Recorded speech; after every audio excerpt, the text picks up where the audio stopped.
No one saw it happen. No camera, no ranger, no witness to explain the moment nature broke its own rules. All anyone knew was that 3 newborn cheetah cubs were found alone on the cracked, sun-baked earth of the African savanna. Their tiny voices calling out into a world that had already turned its back on them. The cheetah mother had vanished just hours after giving birth, whether claimed by predators, disoriented by pain, or collapsed from exhaustion. Her absence was a question the wind carried without answer. All that remained of her legacy were 3 small bodies the size of field mice. Their fur still damp, their eyes sealed shut, their cries thin and tremulous like fading echoes of a life that had barely begun under the heat. Their spotted coats baked against the dust. Hunger gnawed first, but fear followed faster. The savanna is not kind to the small or the silent. Jackals passed with cautious curiosity. Vultures circled not as stalkers, but as prophets. The sun climbed mercilessly, and the cubs' sounds grew quieter, weaker, not cries for mother, but whispers of surrender. Life out here doesn't pause. It doesn't pity. It consumes. But then, out of the swaying gold grass, came something no one could have predicted. A lioness, old, alone, burdened with scars that time never bothered to heal. She moved with the slow stiffness of bones that remembered battles long after the muscles that fought them had weakened. Her right eye clouded, dimmed by age or injury. She navigated the savanna not with sight, but memory. Her name, though she did not know it, was Mara once. She had led hunts, defended cubs, roared against the night. But age is a hunter with silent paws. When her steps grew heavy and her kills grew fewer, her pride pushed her out, not with cruelty, but with instinct. Lions live by survival, not sentiment. Mara should have kept walking when she heard the faint, rasping cries. But she didn't, because the sound, so fragile, so desperate, carried a note she recognized too well. A pleading she once heard from her own cub as he slipped away against her chest. Mara pushed through the reeds. 3 trembling cubs lay curled in a shallow dent of earth. Not hers, not Lion's, not even her kind. Nature should have written the next chapter simply: predator, prey, silence. But grief alters instinct in ways even evolution can't predict. The smallest cub nudged her paw, blind, unaware, just reaching for warmth. And the old lioness who had lost everything lowered her massive head and did the unthinkable. She lay beside them. The cubs pressed their fragile bodies against her warmth as though instinct overruled logic. Their cries softened into faint whimpers, breath hitching as exhaustion finally allowed rest. Mara remained still, muscles locked, breath controlled, as predators do when the world might still be watching. The savanna holds memory in its silence. And the wind shifted as if it, too, paused to understand. This was not mercy, not hunger, not dominance. It was grief answering grief. Mara closed her good eye, the blind one milky beneath the light. Somewhere in that eye was a story, one the land itself remembered. A season ago, she had lost her own litter.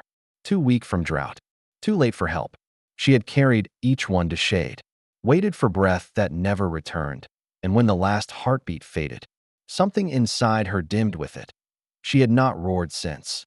Yet as the cubs curled against her chest, small heads rising with her breath, Mara felt something stir beneath the scar tissue of her past, something she thought time had buried. A purpose that no longer belonged to a pride or a territory, but to the soft and desperate rhythm of 3 hearts fighting to remain in the world. Night draped itself across the plains, and danger shifted with the darkness. Hyenas cackled in the distance, their laughter jagged and hungry. Jackals darted like flickers of shadow. The cubs slept unaware of the predators tuning their bodies to the scent of vulnerability. But Mara didn't sleep. Her head rose at every rustle of grass, every snap of twig. Age made her slow. Pain made her cautious. But loss had made her fearless. When a hyena's snout emerged from the tall grass, eyes glowing with privilege of the night, Mara did not hesitate. She rose, not with grace, not with speed, but with a rage carved from the memory of cubs she could not save. Her roar tore through the quiet, a broken, gravel-edged sound that rattled through ribs and rippled across the plains. Not the call of a queen defending her kingdom, but the warning of a mother with nothing left to lose. The hyena fled. Mara returned to the ground slowly, lowering herself around the cubs once more. The savannah remained alert, watching, wondering, because this defied instinct, defied bloodline, defied everything nature demanded. By dawn, the cubs stirred, crying again, mouths opening for milk that wasn't there. Mara nudged each one gently toward her chest, but there was nothing for them. H had stolen that from her, too. Their tiny bodies grew restless, their hunger returning sharper, louder, more desperate. Mara rose to her feet. She nudged them forward, slowly, carefully, as though guiding cubs she had birthed herself. One stumbled. The second followed weakly. The third could barely lift its head. She circled them once, ensuring they were all moving, then stepped ahead and no pride would accept her. No lion would welcome Cheetah young. The wrong species, the wrong family, the wrong rules. But grief doesn't follow rules. She led them, not toward her old territory, but away from it. Toward water, toward shade, toward survival. Hours passed. The sun climbed. The cubs lagged. Mara returned again and again to push the slowest along with her nose. Twice she lifted the weakest by its scruff, carrying it the way her body still remembered. By the time they reached the riverbed, all three were trembling from exhaustion. Mara lay beside them in the cool sand, letting the earth breathe over their small forms. But water was not enough. Not for babies born only hours ago. They needed milk. Instinct pressed against instinct. One side told her to walk away. The other refused to listen. She waited, watched, protected. Across the riverbed, hidden among reeds, a small herd of gazelle grazed cautiously. One female, young, still new to motherhood, watched Mara with wide, trembling eyes. Her own fawn stood pressed against her flank, spotted coat blending neatly with the grass. Mara did not move. But she looked, not as predator, not as hunter, as mother. The gazelle took a step back, and another, but she didn't run. For a moment that should not have belonged in any wildlife documentary ever filmed. A gazelle and a lioness stood in a truce neither could explain. The gazelle, instinct screaming, heart pounding, somehow sensed this wasn't the threat the savannah warned her about. Yet still, there was no milk for the cubs. No miracle herd stepping forward to feed the orphan hunters. Hunger clawed louder. The smallest cheetah whimpered, a sound thin enough to break bone.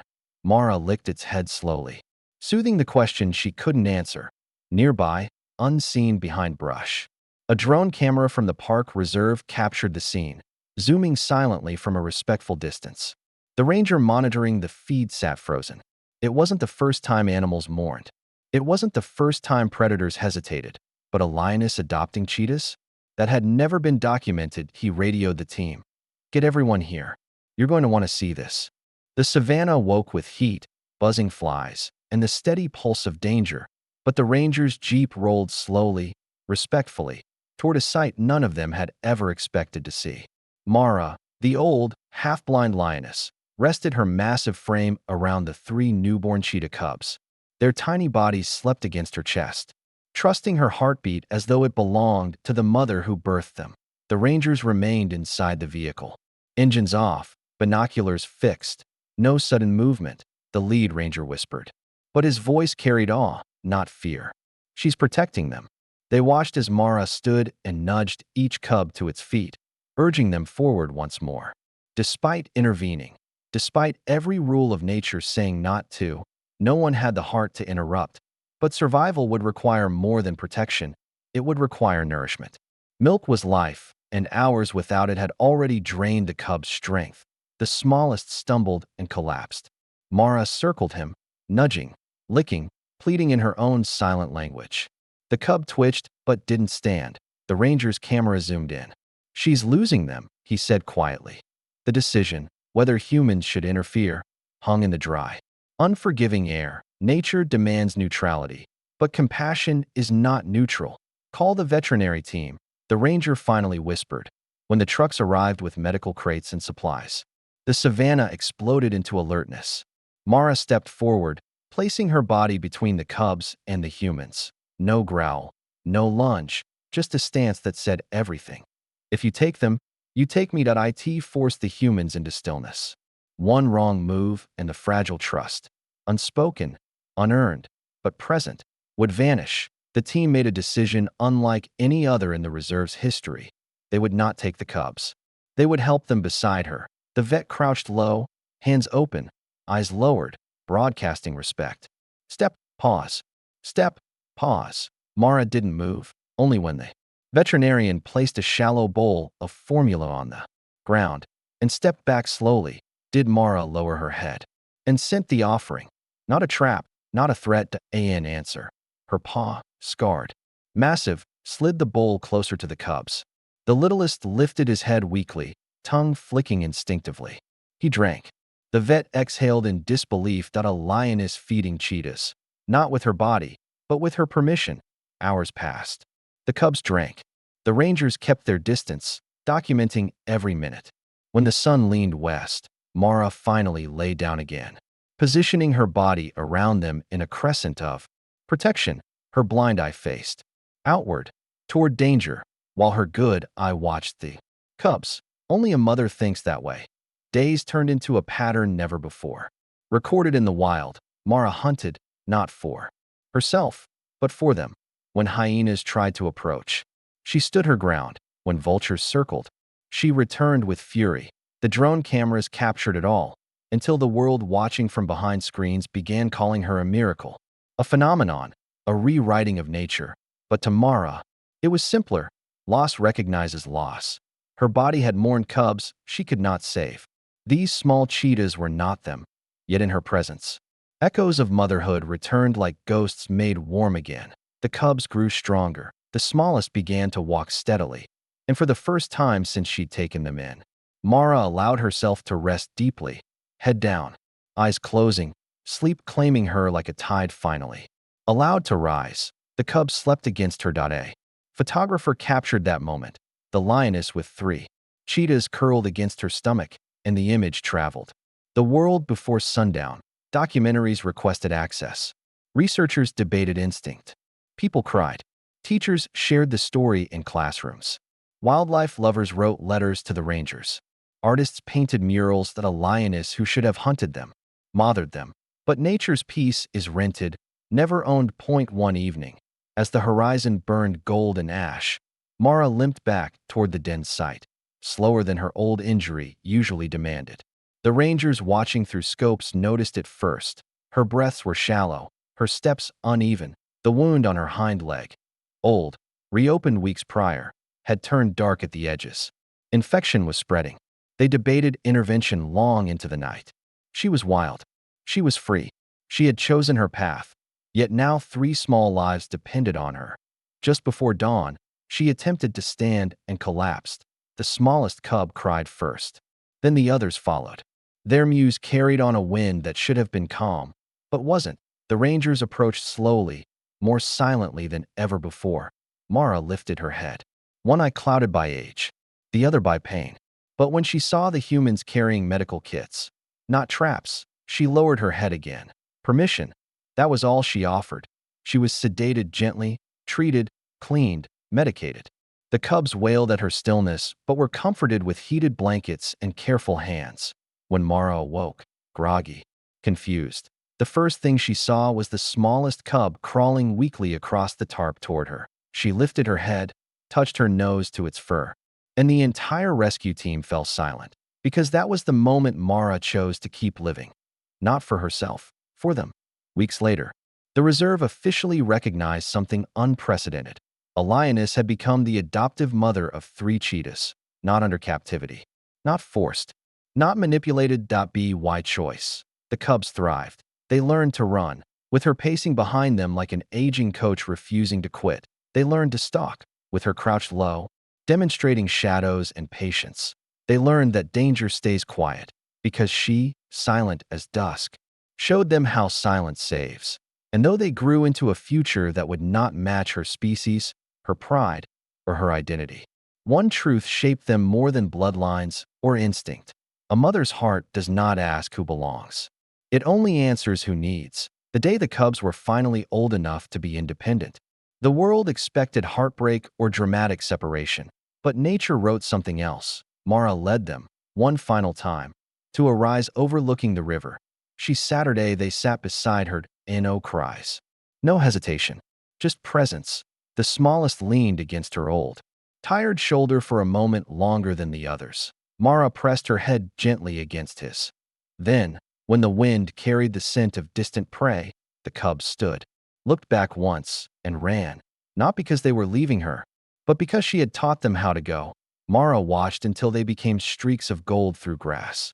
Then she closed her eyes, not in sorrow, but in peace, because she had done the unthinkable. That a lioness had rewritten the rules. Not with power, not with dominance, but with grief-grown love. And somewhere far across the savannah, 3 cheetahs carried her legacy. Not in their stripes, not in their blood, but in every heartbeat that remembered the lioness who chose them. When instinct commanded separation, she answered with compassion. When nature demanded order, she answered with defiance. And when the world expected extinction, she gave them survival, not by accident but by choice. And that choice, still studied, still debated, still celebrated, remains proof of something wilderness behavior cannot fully explain. Sometimes the most powerful force in nature is the one that refuses to follow its rules.